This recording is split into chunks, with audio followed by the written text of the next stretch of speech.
Tsaka yung mga siyempre sa pag-makinig ako, parang gano'n. Parang gano'n. Pero yung mga hindi nasasabi ni Justin kay Camille na matagal nang gusto marinig ni Camille. Tapos bro, hindi ko na talaga siya lalapitan.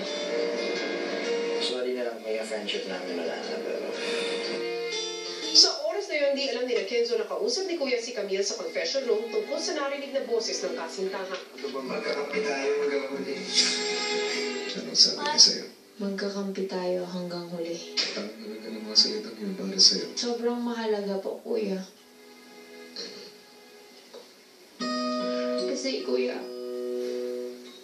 sobrang minsan ko lang po marinig yun. Ay, ang galing naman ni Kuya nagpaano, no? Yung way niya.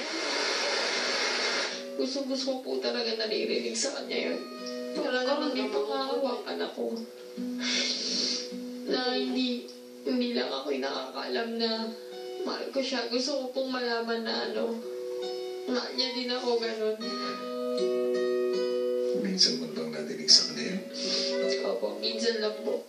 Sa akin po nang galing yung salitang yun. Sinabi ko po sa kanya yun nung tinataboy na po ako ng pamilya ko. Sinabi ko po sa kanya na huwag mo silang intindihin. Magkakapi tayo hanggang huli. Diba, Nespa? Hey bro, yung nasabi ko kay Camille kagabi. Kasi kahit naman anong sabihin mo, 4 years kayo nagtagal, diba? Sabi ko, nandun pa rin yan, buhay pa rin yan. Si Billy, wala. Parang lang, alam yung nag-fade lang, nag-fade. Pero parang kaya ulit yung gisingin eh.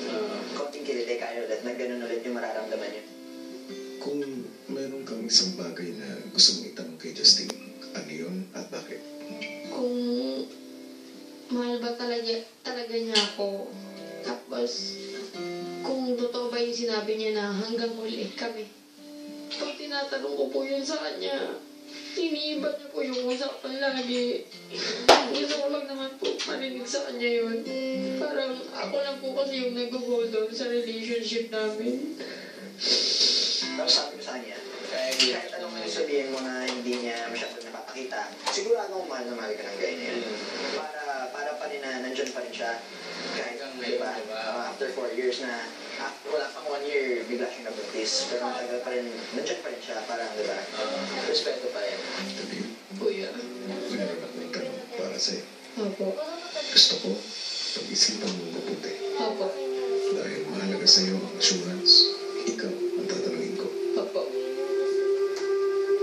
Sigurado ka pa ba kay Justin?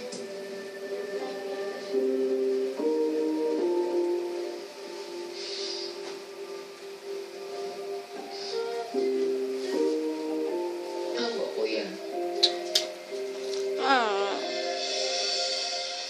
Naniniwala po ako na pagdating ng panahon, masasabi niya rin po sa akin yun. Na ganun din po yung nararamdaman niya para sa akin. Maasa po ako. Gusto ko pong maayos kami. Gusto ko pong mangyari yung sinasabi niyang hanggang huli. Magkakampi kami, magkasama kami. Hindi ko alam kung anong kahinatnan ng inyong relasyon ni Justin. Opo. Pero kung yan ang sagot mo sa tanong ko, hindi nakakatulong ang nangyayari sa pagitan niyo ni Kenzo. Kung sinasabi mo, sigurado ka pa rin sa boyfriend mo, dapat ipakita mo ito sa bawat kilos mo sa labas at loob ng bahay ko. Opo, Kuya. Dahil maraming nakasalalay doon, hindi lang ikaw, hindi lang siya, kundi iyong pamilya. Opo, Kuya.